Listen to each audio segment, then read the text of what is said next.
የእግዚአብሔር በረከት በእኔ ላይ ሁለት እጥፍ ሆኖ ይውረድ። በመንፈሳዊ ሕይወት ሲዝል የሚያበረታው በጸሎት እንዲተጋ የሚያደርገው ኤልያስ ነበረ። ከኤልያስ ከተለየ በመንፈሳዊ ሕይወቱ እንደሚደክም፣ እንደሚዝል፣ እንደሚቀጭጭ ስላወቀ ካንተ አልለይም አለው። ዛሬ ብዙዎች እኮ እኔንና እናንተን ከቅዱሳን በረከት፣ ከጻድቃን በረከት፣ ከሰማዕታት በረከት፣ ከደጋጎቹ በረከት ሊለዩን የሚፈልጉ ሰዎች አሉ። የሉም? የሉም ወይ? አሉ። የቅዱሳን ሕይወት ዋጋ እንደሌለው አድርገው ሊነግሩን የሚፈልጉ ሰዎች አሉ። አልለይህም ያለው ከኤልያስ የሚያገኘው በረከት እንዳለ ስለሚያውቅ ነው። እኔና እናንተም ከቅዱሳኑ በረከት እንደምናገኝ እናውቃለን። ከሰማዕታቱ በረከት እንደምናገኝ፣ ከቅዱስ ጊዮርጊስ በረከት እንደምናገኝ ስለምናውቅ ነው ዛሬ በደጁ የተሰበሰብነው። እጆቻችንን በትምህርተ መስቀል እናነሳለን። በስመ አብ ወወልድ ወመንፈስ ቅዱስ አሃዱ አምላክ አሜን።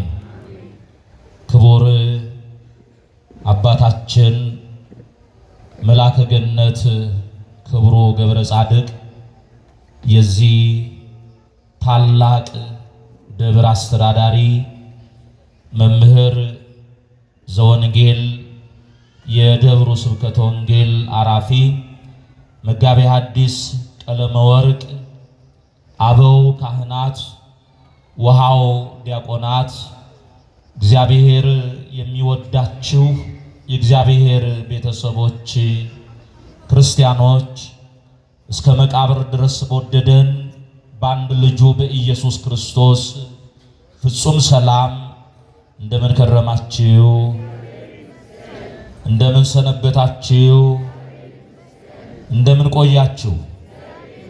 እግዚአብሔር ይመስገን ብለን እንድናመሰግነው የፈቀደልን የረዳን ዕድሜ ለንስሐ የሰጠን በዚህ ዕለት ደግሞ በከበረው ስፍራ የሰበሰበን የአባቶቻችን የቅዱሳን አምላክ ቅዱስ እግዚአብሔር ስሙ ከምድር እስከ አርያም ለዘላለሙ የተመሰገነ ይሁን። የእናታችን የእመቤታችን የቅድስት ድንግል ማርያም አማላጅነት፣ የልዳው ኮከብ የሰማዕቱ የቅዱስ ጊዮርጊስ በረከትና ረድኤት ከሁላችን ጋር ይሁን። ባንተ ላይ ያለው የእግዚአብሔር በረከት በእኔ ላይ ሁለት እጥፍ ሆኖ ይውረድ። ሁለተኛ ነገሥት ምዕራፍ 2 ከቁጥር 9 ጀምሮ የተጻፈ ኃይለ ቃል ነው። እንደ እግዚአብሔር አምላካችን ቅዱስ ፈቃድ መንፈስ ቅዱስ በገለጠልን መጠን በዚህ ምሽት የምንማማርበት የትምህርታችን ርዕስ ይህ ነው። የምስጢር ባለቤት ልዑል አምላክ እግዚአብሔር ለሁላችንም የቃሉን ደጅ ይክፈትልን። እስቲ ባንተ ላይ ያለው በሉ የእግዚአብሔር በረከት በእኔ ላይ ሁለት እጥፍ ሆኖ ይውረድ። እግዚአብሔር ቃሉን በልቦናችን ሰሌዳ ላይ ይጻፍልን። ይህንን ቃል የተናገረውን ሰው ከማየታችን በፊት ወደ ኋላ ሄደን በሁለተኛ ነገሥት ምዕራፍ 2 ከቁጥር 1 ጀምሮ ያለውን የመጽሐፍ ቅዱስ ክፍል እንመለከተዋለን። በዚህ የመጽሐፍ ቅዱስ ክፍል ላይ አክዓብና ኤልዛቤል በሰለጠኑበት ዘመን የእግዚአብሔርን ነቢያት እያሳደዱ በሚገድሉበት ዘመን ለእግዚአብሔር የቀናውን ኤልያስን እናገኘዋለን። ኤልያስ በዚያ ዘመን የእግዚአብሔር ነቢይ ሆኖ ነገስታቱን ሳይፈራ ፍርድ የሚያጓድሉትን፣ ድሃ የሚበድሉትን፣ ግፍ የሚሰሩትን ሳይፈራ የሚገስጽ፣ ጣዖት አምላኪያንን ከጣዖት አምልኮ ወደ አምልኮተ እግዚአብሔር፣ ከገቢረ ኃጢአት ወደ ገቢረ ጽድቅ እንዲመለሱ ለእግዚአብሔር ቀንቶ የሚያገለግል ሰው ነው ኤልያስ። ኤልያስ የእግዚአብሔር ሰው ነው። የማ ሰው ነው? የእግዚአብሔር ሰው ነው። ይህ ነቢያትን የሚገድሉትን ነገስታት ፍርድ አጓድላቸዋል፣ ድሃ በድላቸዋል፣ ቅዱሳንን ገድላቸዋል እያለ አክዓብንና ኤልዛቤልን የሚገስጽ ኤልያስ በዚህ ምድር ያለውን የአገልግሎት ዘመኑን ጨርሶ እግዚአብሔር ወዳዘጋጀለት ስፍራ የሚወሰድበት ጊዜ ደረሰ። የእግዚአብሔር ልጆች እግዚአብሔር በየዘመናቱ የጠራቸውን ምርጦቹን አገልጋዮቹን መልካሞቹን ሰዎች በአንድም በሌላም መንገድ ወደ ራሱ ወስዷቸዋል። ወደ ማን ወስዷቸዋል? ወደ ራሱ ወስዷቸዋል። እኔንና እናንተንም እግዚአብሔር የወሰነልን የጊዜ ገደብ ሲፈጸም አምላካችን ይወስደናል። ወደ ማን? ወደ ራሱ ይወስደናል። ኤልያስ የሚወሰድበት ዘመን ደረሰ። ወደ ኋላ ሄደን ስንመለከት በመጀመሪያ ጊዜ ወደ እግዚአብሔር የተወሰደው አቤል ነው። ማን ነው የተወሰደው? አቤል። አቤል በምን አይነት መንገድ ተወሰደ ስንል ወንድሙ በግፍ ገደለው፣ ድንጋይ ጭኖበት በሞት ተወሰደ አቤል። የሰው ልጆች ተስፋ እንዳይቆርጡ መፈጠር፣ ሰው ሆኖ መወለድ፣ ሰው ሆኖ መምጣት ምን ዋጋ አለው? ደጉ አቤል፣ መልካሙ አቤል፣ የዋሁ አቤል፣ እግዚአብሔርን የሚፈራው አቤል በወንድሙ ጭካኔ ተገድሏል። ታዲያ ሰው መሆን ምን ትርጉም አለው ብሎ ሰው ተስፋ እንዳይቆርጥ አቤል ቢሞትም ከሞት በኋላ ሌላ ሕይወት መኖሩን ደግሞ እግዚአብሔር ሊያሳውቅ ያለ ሞት ደግሞ ሄኖክን ወሰደው። ማንን ወሰደው? አቤልን በሞት ወሰደው። ሄኖክን ደግሞ ሞትን ሳያይ አካሄዱን ከእግዚአብሔር ጋር ስላደረገ እግዚአብሔር ሄኖክን ያለ ሞት ወሰደው። ሄኖክ እስካሁን አልሞተም። ያለው በብሔረ ሕያዋን ነው። የት ነው ያለው? በብሔረ ሕያዋን። በኋላ መጥቶ ሰማዕትነትን የሚከፍልበት የሞት ጽዋ የሚቀምስበት ጊዜ አለ። ነገር ግን በአቤል ሞት እንዳለ እግዚአብሔር አሳይቶን ከሞት በኋላ ደግሞ በሕይወት የምንኖርበት ሌላ ዓለም መኖሩን ማንን ወስዶ አሳየን? ሄኖክን ወስዶ አሳየን። ለዚህ ነው ቅዱስ ጳውሎስ በዕብራውያን መልእክቱ ምዕራፍ 11 ከቁጥር 5 ጀምሮ የተናገረው ቃል አለ። ሄኖክ አካሄዱን ከእግዚአብሔር ጋር ስላደረገ እግዚአብሔር ወስዶታል ይላል። ማን ወስዶታል? እግዚአብሔር ወስዶታል። ሳይወሰድ እግዚአብሔርን ደስ እንዳሰኘ ተመስክሮለታል ይላል። ምን ሳይል ንገሩኝ? ምን ሳይል? ሳይወሰድ እግዚአብሔርን ደስ እንዳሰኘ ተመስክሮለታል ይላል። የእግዚአብሔር ልጆች ቅድም ነግራችሁኛል። እኔና እናንተም በጊዜያችን ምን እንሆናለን ብለናል? እንወሰዳለን። ነገር ግን እግዚአብሔርን ደስ ማሰኘት ያለብን መቼ ነው? አሁን ነው፣ ሳንወሰድ። ስለዚህ ኤልያስ ታማኙ አገልጋይ ከደም አፍሳሾች ጋራ ሰይፍ ሳይፈራ ይገጥም የነበረ ኤልያስ የሚወሰድበት ጊዜ ደረሰ። ከዛ በኋላ በጌልጌላ ነው የነበረው። ደቀ መዝሙሩን ኤልሳዕን አስተማሪውን ኤልሳን ጠራና እግዚአብሔር ሊወስደኝ ነው ብሎ አልነገረውም። እግዚአብሔር እኔን ወደ ቤቴል ልኮኛል፣ በዚህ ስፍራ ቆያ ነው። የት ልኮኛል አላችሁ? ወዴት ልኮኛል? ወደ ቤቴል ልኮኛል። አንተ የት ቆይ? እዚህ ቆያለሁ። ለምን? መወሰዱን ከነገረው የኤልሳ ልቦና ይሸበራል፣ ልቡ ያዝናል። አሁን ብዙዎቻችን በመምህር መወሰድ ልባችን አዝኗል አይደለም? ዝም አላችሁኝ? አላዘናችሁ? በመላው ዓለም ያለ የአፉን ትምህርት የሰማ አገልግሎቱን የሚያውቅ ሁሉ ልቡ ተሰብሯል፣ አዝኗል። ግን አንድ ነገር ልንገራችሁ፣ እግዚአብሔር በስራው ትክክል ነው። እግዚአብሔር ምንድን ነው? በስራው ትክክል ነው። አሁን ጸጋ ቢኖረን ከእግዚአብሔር ጋር መነጋገር ብንችል፣ በምድር ላይ ብዙ ክፉዎች አሉ። እነሱ እያሉ የሚያስተምረን የሚያጽናናን መልካሙን ሰው ለምን ወሰድከው ብንለውና የወሰደበትን ምክንያት ቢነግረን እጹብ ድንቅ ብለን እንተወው ነበር። ስለዚህ እግዚአብሔር የወደደውን ምን ብሏል? አድርጓል። አሁን እኛ ከመምህር ሕይወት ምንማረው እሱ በልቦናችን የዘራውን የወንጌልን ዘር በተግባር መኖር ያሳየንን መልካም ሕይወት ተምረን እሱ የሰራውን ስራ ሰርተን ልናልፍ ነው የሚገባው። የኤልሳ ልብ እንዳይሸበር አልነገረውም። የነቢያት ልጆች ግን ኤልያስ መወሰዱን ስላወቁ አባትህ ኤልያስ፣ መምህር ኤልያስ ካንተ ምን ሊሆን ነው? ሊወሰድ ነው አሉት። ዝም በሉ እኔ አውቃለሁ አለ። ምን በሉ አላቸው? ዝም በሉ መወሰዱን እኔ ምን እላለሁ?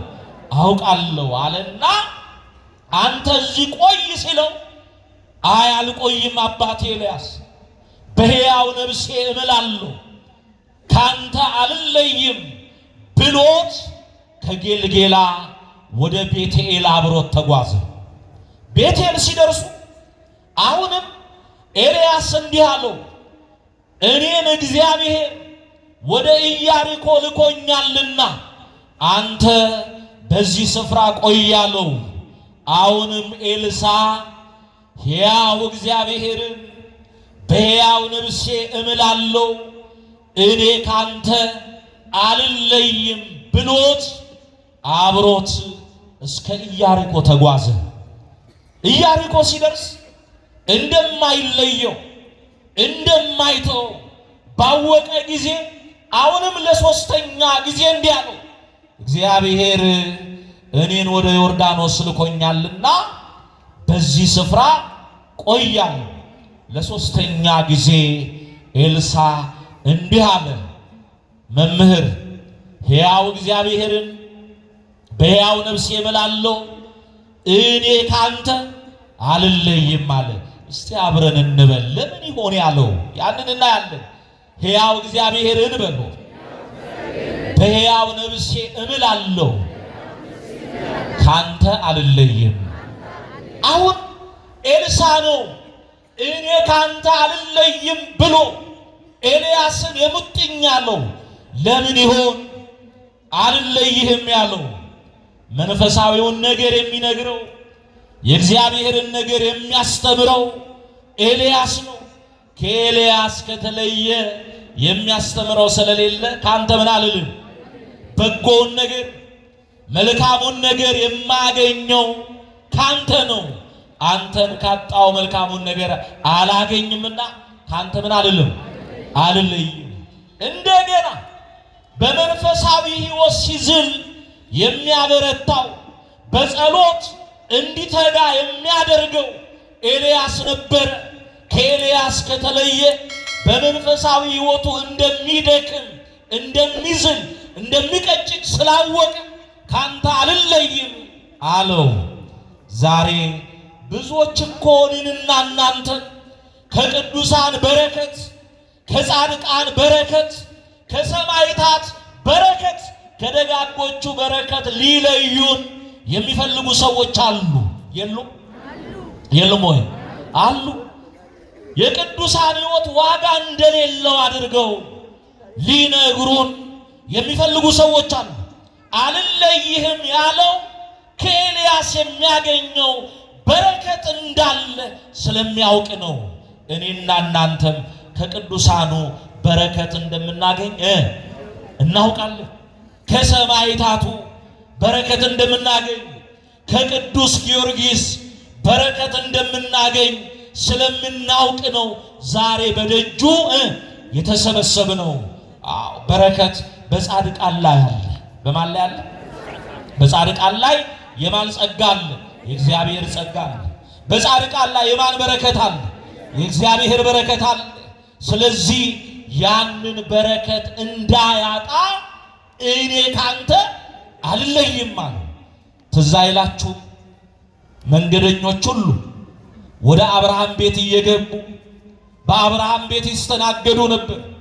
ሰይጣን ግን በመንገድ ላይ ሆኖ ራሱን በምታት ገምሶ ደሙን አፍሶ ራሱ የተገመሰ ደሙ የፈሰሰ አጥንቱ የተከሰከሰ መስሎ ሰዎች ወደ አብርሃም ሲሄዱ ይከለክል ነበር። የድሮ አብርሃም መሰላችሁ? ይሄው እንዲህ አድርጎ አባረረኝ እያለ ሰይጣን አብርሃም ያላደረገውን እንዳደረገ አድርጎ ምን ይል ነበር? እያስመሰለ ይናገር ነበር። ዛሬም ሰዎች ወደ ቅዱሳን በረከት፣ ወደ ጻድቃን፣ ወደ ሰማዕታት በረከት እንዳይቀርቡ ለኃጥአን የተነገረውን ለጣዖት የተነገረውን እየጠቀሱ ሰዎችን ከቅዱሳን በረከት የሚያርቁ አሉ።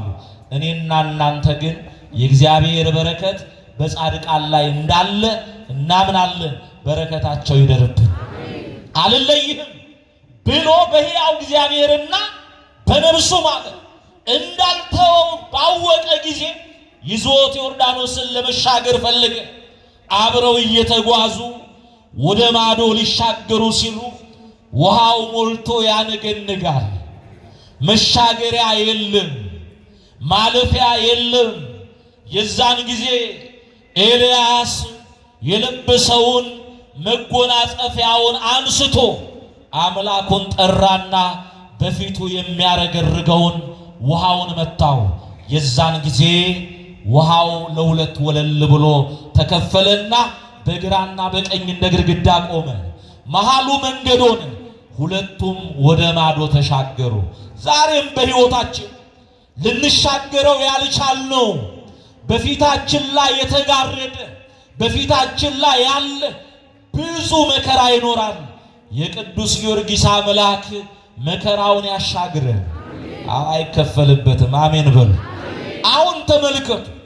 ኤልያስ መሻገር ያቃተውን ባሕሩን መጥቶ የከፈለው በምኑ ነው? አቤት የነገርኳቸው ነው። በመጎናጸፊያው በፎጣው ማለት በለበሰው ጨርቅ። ይሄ ማለት ምን ማለት መሰላችሁ? ቅዱሳን ቅድስና አላቸው። ቅድስና መጀመሪያ የሚሰጠው ለነፍስ ነው። የነፍስ ቅድስና ለሥጋ ይተርፋል። የሥጋ ቅድስና ደግሞ ለለበሱት ልብስ።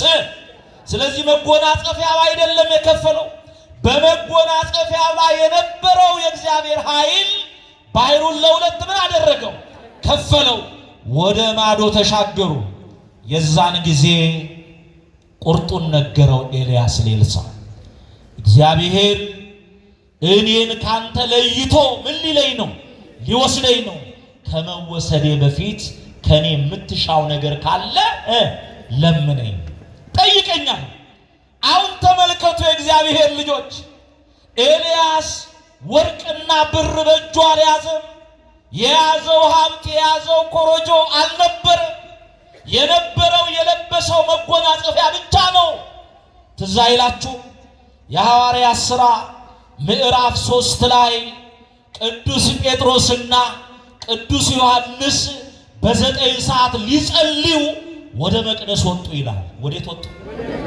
እኔ በጣም የሚገርመኝ ክርስቶስ ካረገ በኋላ ሐዋርያት በሚያገለግሉበት ዘመን እነ ቅዱስ ጴጥሮስ ሊጸልዩ ወደ መቅደስ ሄዱ ነበር።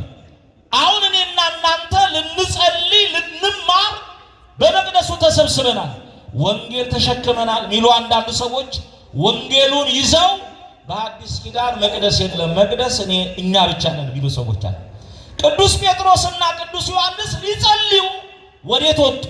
ወደ መቅደስ። ስለዚህ በአዲስ ኪዳን የ9 ሰዓት ጸሎት የሚደረስባት መቅደስ የትኛይቱ እንደሆነች እናንተ ድረሱበት፣ እኔ አላብራራ።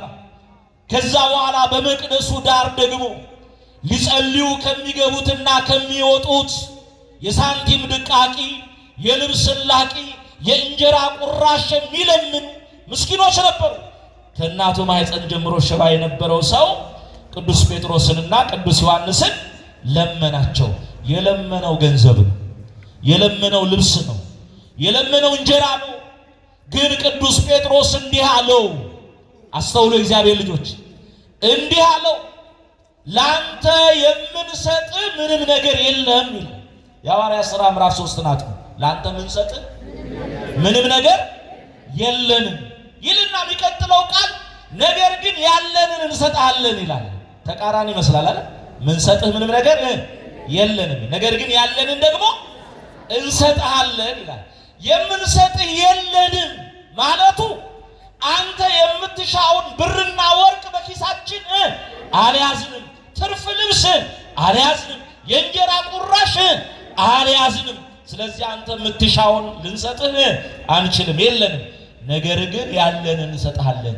ያ የተዘረዘረው ነገር ባይኖራቸውም ያላቸው ትልቅ ነገር አለ።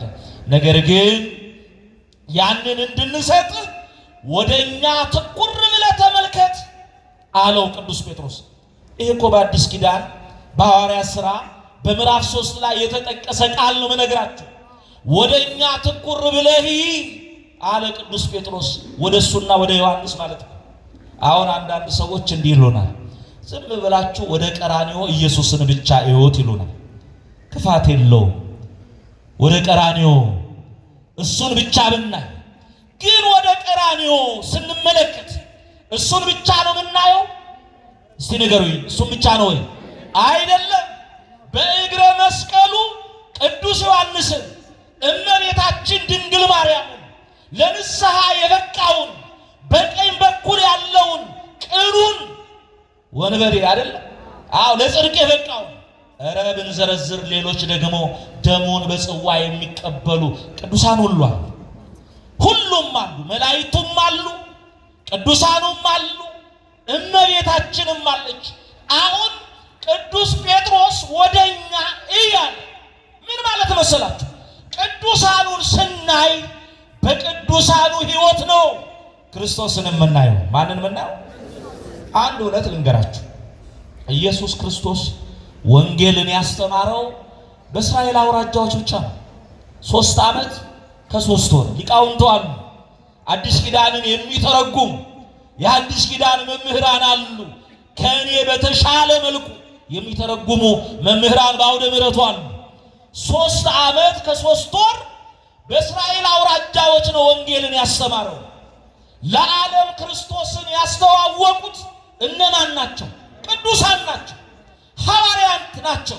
ወደ ዓለም ሁሉ ሂዱ፣ ወንጌልን ለፍጥረት ስበኩ፣ ከዛ በኋላ በአብ በወልድ በመንፈስ ቅዱስ ስም እያጠመቃችሁ ደቀ መዛሙርቴ አድርጉ።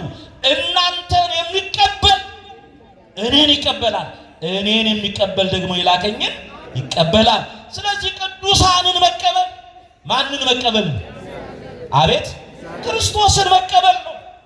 ተመልከቱ፣ ቅዱስ ጊዮርጊስን መቀበል ኢየሱስ ክርስቶስን መቀበል ነው። እንዴት ስንል ቅዱስ ጊዮርጊስ እውነተኛ የክርስቶስ ምስክር ነው። የማን ምስክር? ወንጌልን ተምሮ የተማረውን ወንጌል በተግባር የተረጎመ ማለት ነው።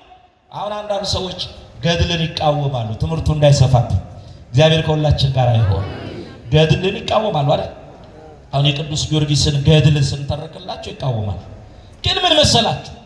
መጽሐፍ ቅዱስ ማኑዋል ነው፣ መመሪያ ነው።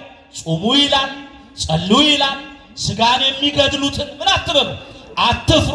ነፍስንም ስጋንም መግደል የሚቻለውን እሱን ምን በሉ፣ ፍሩ ይላል። ይሄንን ተማረና የእሳቱን ነበልባል የሰይፉን ስለት መከራውን አልፈራም። ስለዚህ ወንጌልን በሕይወት እንዴት መኖር እንደሚቻል ቅዱስ ጊዮርጊስ ተጋድሎ አሳየን። ስለዚህ ገድል ማለት በወንጌል የተጻፈውን በሕይወት ተግብሮ ምን ማለት ነው? ማሳየት ነው።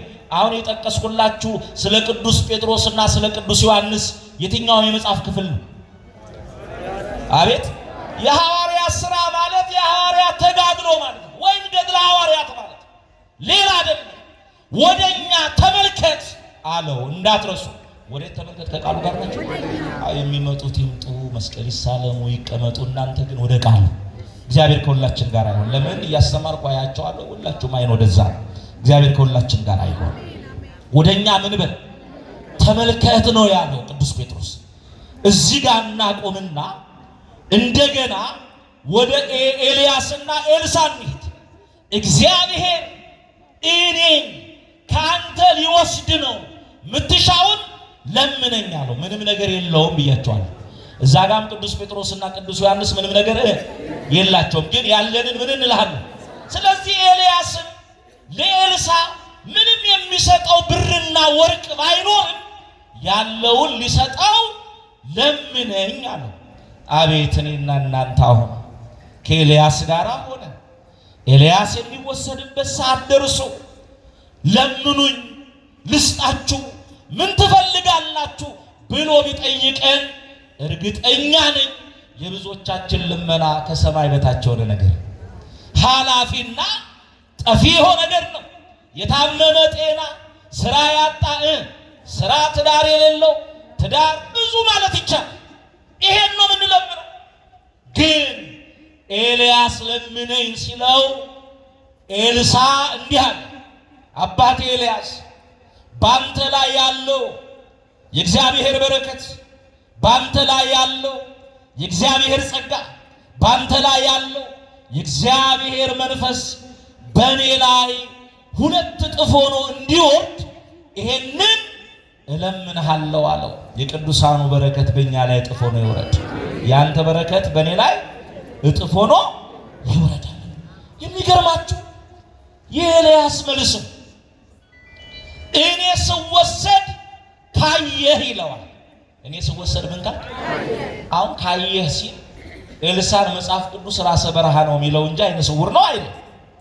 ስለዚህ ስወሰድ ካየህ ማለቱ እኔ የኖርኩትን ኑሮ በማስተዋል ከተመለከተ ከአምላኬ ጋር የነበረኝ ንብረት በማስተዋል ካየህና እኔ እንደኖርኩት ከኖርክ በእኔ ላይ ያለው የእግዚአብሔር በረከት በአንተ ላይ እጥፍ ሆኖ ይወርዳል ማለት ነው። እኔ ስወሰድ ካየህ የለመንከው ይሆንልሃል አለው። እግዚአብሔር የተመሰገነ ይሁን።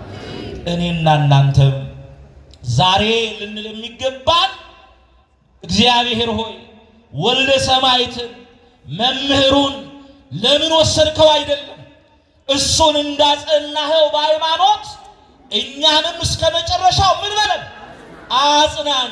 የእሱን መጨረሻ እንዳሳመርክለት የእኛንም መጨረሻ አሳምርልን። ለሱ የሰጠኸውን ጽናት በቀደም እንዳሉት ከመጋቢ ሐዲስ ቀለመወርቅ ጋራ አብረን ቅዱስ ቂርቆስ ነበር። በጥሩ ቋንቋ ነው የሱን አገልግሎት መምህር የገለጡት። እውነተኛ አገልጋይ ነው። አስመስሎ ሚኖር አይደለም።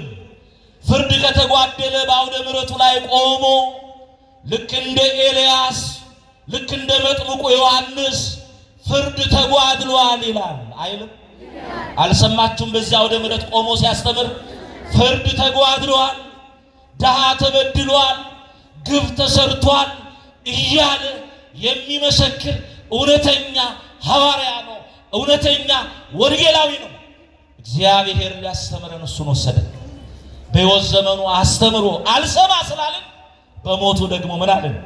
አስተማረ። ያስተማረው ደግሞ ከላይ እስከ ታች ነው።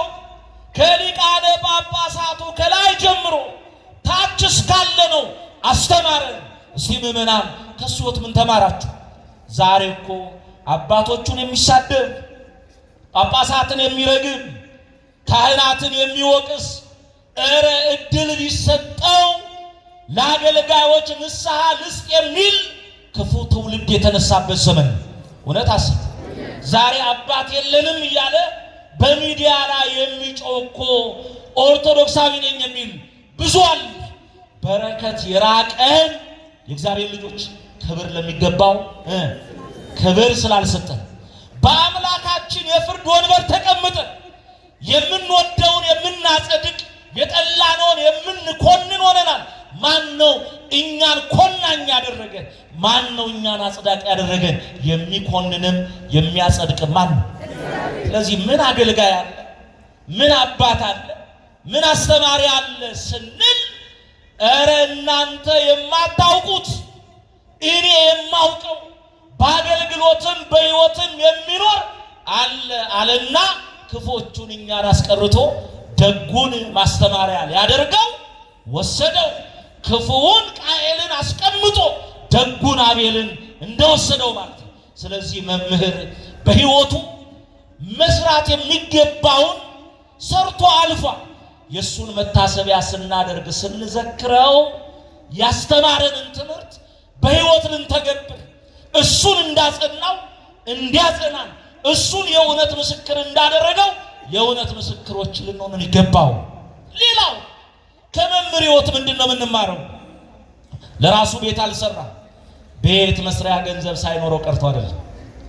ገንዘቡን ለድሆች ሰጥቶ ሰማያዊ ቤት ሰርቷል። በኋላ ሲመጣ ተርቤ አብልታችሁኛል የሚለውን ወንጌል አስተምሮ በሕይወቱ ተግብሯል። በአውደ ምሕረቱ ምንቆም የምንናገረውን እንድንኖረው ምትሰሙም እናንተ የምትሰሙትን በሕይወት እንድትኖሩ እግዚአብሔር ይርዳል።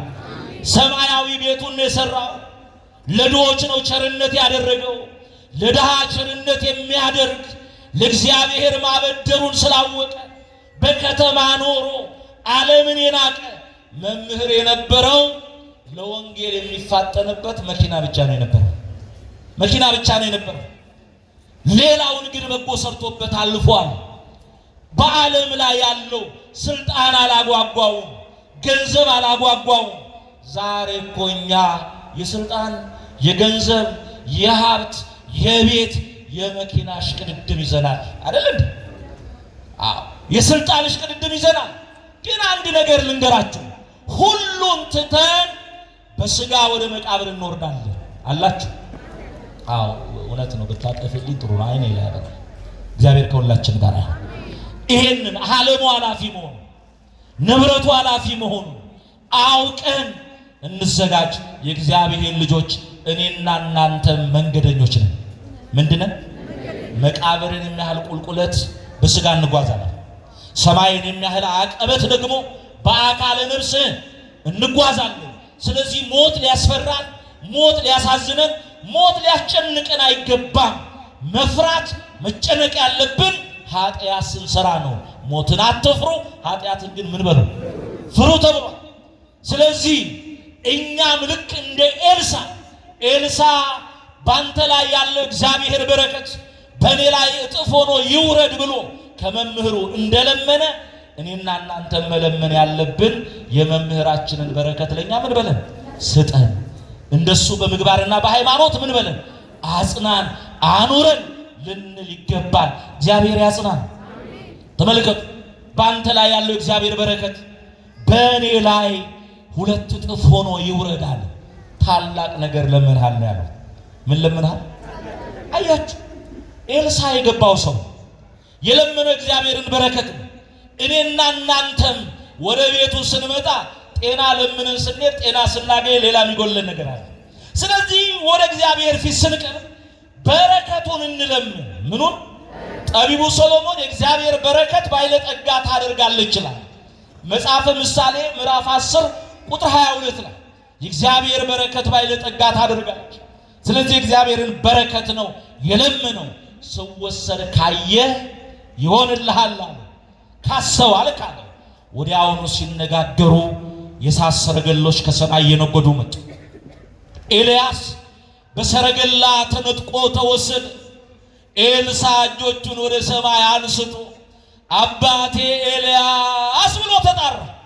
ኤልያስ ከደመናው ላይ ሆኖ መጎናጸፊያውን ጣለለት። መጎናጸፊያውን አንስቶ ሲያቅፍ በኤልያስ ላይ የነበረው እግዚአብሔር በረከት በኤልሳ ላይ 2 እጥፍ ሆኖ ወረደ። የቅዱስ ጊዮርጊስ በረከት በእኛ ላይ ይሁን። የቅዱሳኑ በረከት በእኛ ላይ ይሁን። ያን በረከት አገኝ። አያችሁ፣ ትኩር ብሎ አይቶ አስተውሎ መለመን የሚገባውን ለምኖ ያን በረከት አገኙ። አሁን ደግሞ ወደ ሐዋርያ ሥራ ልውሰዳችሁ። ወደኛ ትኩር ብለህ ተመልከት አለው ቅዱስ ጴጥሮስ። አሁን የለኝም ብለውኝ ነበር፣ ደግሞ ምን ሊሰጡኝ ነው ብሎ ትኩር ብሎ ወደ ቅዱስ ጴጥሮስ ተመለከተ። በናዝሬቱ በኢየሱስ ክርስቶስ ስም ተነሳና ተመላለስ አለ። ወደ ቅዱስ ጴጥሮስ ትኩር ብሎ ሲመለከት ማንን አገኘ? ኢየሱስ ክርስቶስን። የማን ስም ተሰጠው? የክርስቶስ ስም ተሰጠው።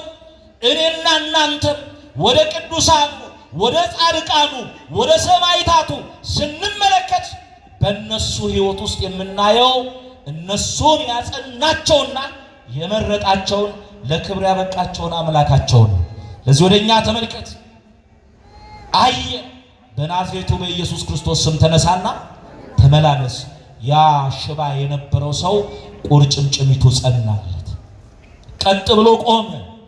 እንደ እንቦሳ ጥጃ ምን ሆነ? ዘለለ፣ ጤንነት አገኘ። ምናልባት አሁን የኔና የእናንተ አካል ጤነኛ ሊሆን ይችላል። ነገር ግን በኃጢአት ምክንያት፣ በክፋት ምክንያት፣ በጥላቻ ምክንያት፣ በዘረኝነት በማያስፈልጉ መጥፎ ነገሮች ምክንያት ሽባዎች ሆናለን። እግዚአብሔር መልካሞች አድርጎ ቀጥ አድርጎ ያቆመን። አሁን ኤልያስ ተወስዷል። የኤልያስ በረከት ደግሞ ለማ ተሰጥቷል? ለኤልሳ ተሰጥቷል። ኤልሳ ወደ ነበረበት ወደ ሀገሩ ሊመለስ ጉዞ ጀመረ። ወደ ሀገሩ ሲመለስ የዮርዳኖስ ወንዝ ሞልቷል። ማን ነበር ከፍሎ ያሻገረው? አይዟችሁ ትምህርቴን ጨርሻለሁ። አቤት ኤልያስ። አሁን ኤልያስ በስጋ ከሱ ጋር አለ የለም? መጎናጸፊያውን አነሳና አንብቡት፣ ሁለተኛ ነገሥት ምዕራፍ 2 መጎናጸፊያውን ከኤልያስ የተቀበለውን በረከቱን አነሳና አምላከ ኤልያስ ብሎ ተጣራ። እስቲ ነገሩኝ፣ ማን ብሎ ተጣራ? ኤልሳ መሻገሪያ ሲያጣ አምላከ ኤልያስ ብሎ ተጣራ። አሁንም ልንሻገረው ያልቻልነው ብዙ ፈተና አለ፣ ልናልፈው ያልቻልነው ብዙ መከራ አለ፣ ብዙ ነገሮች በግልም ይሁን በጋራ ብዙ ልንሻገረው ያልቻልነው ፈተና አለ። ስለዚህ አምላከ ጊዮርጊስ ብለን እንጣራ። ማንን በል እስቲ በሉ፣ አምላከ ጊዮርጊስ በሉ። አሁን አንዳንድ ሰዎች አምላከ ጊዮርጊስ ብለን ስንጣራ ቅዱስ ጊዮርጊስን አምላክ ያል የሚመስላቸው ሰዎች አሉ። አምላከ ጊዮርጊስ ማለት የጊዮርጊስ አምላክ፣ እሱን ያጸና በሱ ላይ አድረህ ደግሞ ድንቅ ስራ የሰራህ ብለን የጊዮርጊስን አምላክ ነው እየጠራን ያለነው። ኧረ ቅዱስ ጊዮርጊስን አምላክ ብለን ብንጠራ ቅዱሳንን አማልክት ዘበጸጋ ብሎ እሱ ጠርቷቸዋል። በጸጋ አማልክት ተብለዋል። ሙሴ በፈርዖን ላይ አምላክ አድርጌ ሾሜሃለሁ ብሎ የጸጋ አምላክ አድርጎ ሾሞታል። ስለዚህ አምላከ ጊዮርጊስ ብለን ስንጠራ የቅዱስ ጊዮርጊስን አምላክ ነው የምንጠራው። አምላከ ኤልያስ ብሎ ተጠራ። ምን ማለቱ መሰላችሁ? በኤልያስ አድረ ሙት ያነሳ፣ በኤልያስ አድረ ድንቅ ታምራትን ያደረግ፣ በኤልያስ አድረ ዮርዳኖስን የከፈልክ የኤልያስ አምላክ ሆይ ከኔም ጋር አውልና መሻገር ያቃተኝን ከፍለህ ምን በለኝ አሻግረኝ። ዛሬ መሻገር ያቃተን የቅዱስ ጊዮርጊስ አምላክ ስለ ቅዱስ ጊዮርጊስ ብሎ ከፍሎ ያሻግረን፣ ክፉን ያሻግረን፣ መከራውን ያሻግረን። ይሄን ብሎ በመጎናጸፊያው ሲመታው ባህሩ ለሁለት ወለል ብሎ ተከፈለ። የኤልያስ አምላክ ባህሩን ከፍሎ ምን አለው? አሻገረው። አሁን ከማዶ ደረሰ። እየተጓዘ ኢያሪኮ ደረሰ። ኢያሪኮ ሲደርስ የኢያሪኮ ሰዎች ኤልሳን አይተው የእግዚአብሔር መንፈስ እንዳለበት አወቁ ይላል። የማን መንፈስ? ዛሬ የእግዚአብሔር መንፈስ ያለባቸውን በምን እንወቃቸው? ነገሮች እኮ ተቀላቅለዋል። እኔና እናንተም እውነትን ከሐሰት፣ ጽድቅን ከኃጢአት፣ ቅንነትን ከክፋት ለይተን ማወቅ አቅቶናል። በአውደ ምሕረቱ ሳይቀር ከእግዚአብሔርና ከዲያብሎስ የሆነውን መለየት አቅቶን ጊዜውን መመርመር ዘመኑን መዋጀት አቅቶን የእግዚአብሔርንና የሰይጣንን መንፈስ እንኳን መለየት አቅቶናል። በጣም የሚገርማችሁ ኢትዮጵያ ያለውን እናንተ ታውቃላችሁ። በውጭ ሀገር ቁጭ ብለው ብዙ ሊቃውንት መጻሕፍት እየተረጎሙ ብዙ መምህራን እያስተማሩ በዩቱብ ላይ ለንስሐ ለጽድቅ ለመልካም ነገር የሚያበቃ የእግዚአብሔር ሆነ ብዙ ነገር እያለ ቁጭ ብለው ቀኑን ሙሉ የሰይጣን ኢንተርቪው ሲሰሙ የሚውሉ ሰዎች አሉ። እናንተም ትሰሙ ይሆን? የሰይጣን ኢንተርቪው ሲሰሙ ሰዎች ሰይጣንን ሲጠይቁ ሲያነጋግሩ እንዴት አድርገህ ያስከው ምን አሰራኸው እያሉ ሲጠይቁ የሚሰሙ ሰዎች አሉ። ሲጀመር ሰይጣን ሐሰተኛ የሐሰት አባት ነው። ሐሰትን ከራሱ አፍልቆ ምን ይላል? ይናገራል።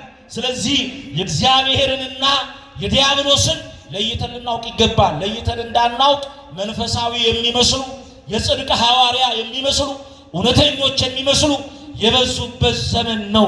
ስለዚህ እንደ ጠፍ ከብት ዝም ብለን አንነዳ።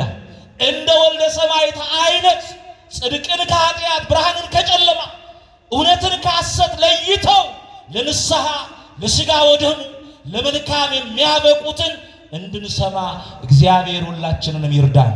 እያስፈራሩን የእግዚአብሔርን ታላቅነት ሳይሆን የሰይጣንን ክፋት እየነገሩ ያስፈራሩናል። አንድ ነገር ልንገራችሁ፣ የትኛውም ችግር የትኛውም ፈተና ሲኖር ለእግዚአብሔር አይደለም ችግራችንን የምንነግረው። አንዳንድ ሰዎች ይመጡና ችግራቸውን ለእግዚአብሔር መንገር ይፈልጓል። ችግራችንን አይደለም ለእግዚአብሔር መንገር ያለብን፣ ለችግራችን የእግዚአብሔርን ታላቅነት ነው መንገር ያለብን። ለማን? ለችግራችን አምላኬ እግዚአብሔር ምንድን ነው ታላቅ ነው ብለን ልንነግር ይገባል። አንዳንድ ሰዎች ስለ ሰይጣን ተነግሯቸው ራሳቸውንም ሰውንም ሳያምኑ በፍርሃት የሚኖሩ ትልቁን እግዚአብሔርን ትተው ውዳቂውን ሰይጣንን እያሰቡ በጭንቀት ይኖሯል። ስለዚህ እግዚአብሔር መንፈስ እንዳለበት አወቁ ይላል። ባለባበስ እንዳንል ዛሬ ከመርካቶ ቆቡን ቀሚሱን ለብሰው የአባቶችን ስም የሚያሰድቡ ስም የሚያጠፉ መናፍቃን አሉ። በንግግር እንዳንል ከአንደበታቸው ማር የሚንጠባጠብ በውስጣቸው ግን ሞት የተሸከሙ ሰዎች አሉ። ስለዚህ ከእግዚአብሔር የሆነውን ሰይጣን የብርሃን መልአክ እስከሚመስል ራሱን ይለውጣል ስለተባለ ልንጠነቀቅ ይገባል። እግዚአብሔር መንፈስ እንዳለበት አወቁና አባታችን ኤልሳዕ ሆይ አንድ ነገር እንለምንሃለን፣ እንደምታየው የኢያሪኮ ከተማ ኑሮ መልካም ነው አሉት። ዛሬም የኢትዮጵያ ከተሞች ኑሯቸው መልካም እንዲሆን እግዚአብሔር ይርዳን። ኑሮ መልካም ከሆነ እኛ መልካም እንሆናለን። ግን ኑሮ እየከበደ ዘመኑ እየከፋ የሚያስፈራ የሚያስጨንቅ ዘመን በውስጥም በውጭም በመላው ዓለም ያሉ ችግሮች በቀጥታ የሚሆን በተዘዋዋሪ መከራውን ለኛ ይዘው ይመጣሉ። አይመጡም? አሁን የመካከለኛው ምስራቅ ጦርነት እኮ ለዓለም ምን ይዞ እየመጣ ነው? ችግር ይዞ እየመጣ፣ ለኛ ረሃብ ይዞ እየመጣ፣ ነዳጅ ከሌለ መኪና ከሌለ መንቀሳቀስ ካልተሻለ ሰው ሊኖር አይችልም። ከከተማ ወደ ገጠር ከገጠር ወደ ከተማ የሚገባ ለኑሯችን የሚጠቅም ብዙ ነገር አለ። ስለዚህ እግዚአብሔር ለዓለም ሰላምን ያድል። የምንሰማውን በእኛም ሀገር በመካከለኛው ምስራቅ በዓለም ላይ ያለውን ክፉን ነገር እግዚአብሔር ያስወግድልን። ሀገራችንን መልካም፣ መንደራችንን፣ ቀያችንን መልካም፣ ኑሯችንን መልካም እግዚአብሔር ያደርግልን። እንደምታየው የከተማችን ኑሮ መልካም ነው። የሚበላ አለ፣ መኖሪያው መልካም ነው። ነገር ግን የምንጠጣው ውሃ የለንም አሉ። ምን የምንለው? የምንጠጣው ውሃ የለንም። በከተማችን ያለው አንዲት ጉድጓድ ውሃ ናት። እሷም ደግሞ መራራ ናት። ጭንጋፍና ሞት አለባት። ስንጠጣ ጎረሯችን ተሰነጣጥቆ እንሞታለን። እንስሳቱ ይጨነግፋሉ፣ እጽዋቱ ይደርቃሉ፣ ወላዶች ማይጸናቸው ተቆራርጦ ይሞታሉ። የከተማው ኑሮ በውሃው መራራነት ኑሮ መሮብናል። መራራውን አጣፍጥልን አሉት። እግዚአብሔር የኛንም መራራ ያጣፍጥልን። ብዙ መራራ አለብን እኮ አይደል? ምነው ዝም አላችሁ? የለብን? ብዙ መራራ አለብን። በመውጣት በመግባታችን፣ በኑሯችን፣ በሀገራችን፣ በቤተ ክርስቲያናችን ብዙ መራራ ነገር አለብን። መራራውን አጣፍጥልን አሉት። ማንን? ኤልሳዕ። ቅዱስ ጊዮርጊስ መራራውን ያጣፍጥልን፣ ቅዱሳን መራራውን አጣፍጥልን አሉት። እንዲህ አላቸው፣ አዲስ ማሰሮና ጨው አምጡልኝ። ምንና ምን? አዲስ ማሰሮና ጨው አምጡልኝ። አዲስ ማሰሮና ጨው አመጡለት። ጨውን በማሰሮ ውስጥ ጨምሮ ማሰሮውን ደግሞ በመራራ ውሃ ውስጥ ከተተውና እግዚአብሔር እንዲህ ይላል አለ። እስቲ ንገሩኝ፣ ማን ይላል? አሁን ሰዎቹ ኤልሳዕ ነው መራራውን ምን በልልን ያሉት? አጣፍጥልን። ለምን? እግዚአብሔር በቅዱሳኑ አድሮ ድንቅ ሥራ ይሰራልና። አያችሁ፣ ዓለምን ለማዳን በቅዱሳኑ በመላእክቱ በድንግል ማርያም ተጠቅሞ ነው ዓለምን ምን ያደረገው? ያዳነው። ስለዚህ መራራውን የሚያጣፍጠው ኤልሳዕ ሳይሆን በኤልሳዕ ላይ ያደረው ማን ነው? እግዚአብሔር። ስለዚህ እግዚአብሔር እንዲህ ይላል፣ ውሃውን ፈውሼዋለሁ። ደስ የሚል ቃል ነው። ውሃው ምን ብየዋለሁ? ፈውሼዋለሁ። እግዚአብሔር የኔንና የእናንተንም ሕይወት ይፈውስልን። ከዛሬ ጀምሮ መራራና ጭንጋፍ ሞት የለበትም ብሎ ውሃውን ቀርቶ ሲሰጣቸው ጥምን የሚቆርጥ የሚያረካ ደስ የሚል ውሃ ሆነ ይላል። እግዚአብሔር የተመሰገነ ይሁን። መራራ ውሃ የተባለው የአዳምና የልጆቹ የኛ ሕይወት ነው። አዲስ ማሰሮ የተባለች ንጽህናን ቅድስናን ከድንግልና ጋር ያስተባበረች እመቤታችን ድንግል ማርያም ቅድስተ ቅዱሳን ንጽሕተ ንጹሐን እመብርሃን ናት። ጨው የተባለው የዓለምን መራራ ሕይወት ያጣፈጠው ልጇ ኢየሱስ ክርስቶስ ነው። ጨውን በማሰሮ ጨምሮ መራራ ውሃውን እንዳጣፈጠ ኢየሱስ ክርስቶስን ከእመቤታችን ከድንግል ማርያም ከስጋዋ ስጋ ከነፍሷ ነፍስ ነስቶ ስጋውን ቆርሶ ደሙን አፍሶ ሞታችንን ወስዶ ሕይወት ሰጥቶ መራራችንን ያጣፈጠ እሱ ነው። ለስም አጠራሩ ክብር ምስጋና ይግባው። በአንተ ላይ ያደረው የእግዚአብሔር በረከት በእኔ ላይ 2 እጥፍ ሆኖ ይውረድ። የመከረን ያስተማረን የአባቶቻችን የቅዱሳን አምላክ ቅዱስ እግዚአብሔር ስሙ ከምድር እስከ አርያም ለዘላለሙ የተመሰገነ ይሁን። በደጁ እንደተሰበሰብን ከቁጥር ሳያጎድል በመንግሥተ ሰማያት ይሰብስበን። ተሰብስቦ ከመበተን አምኖ ከመካድ እግዚአብሔር ይሰውረን። የሰው መጨረሻው ሲያምር ነውና የሁላችንንም መጨረሻችንን ያሳምርልን። የቅዱስ ጊዮርጊስ በረከቱ ከሁላችን ጋር ይሁን። ወስብሐት ለእግዚአብሔር።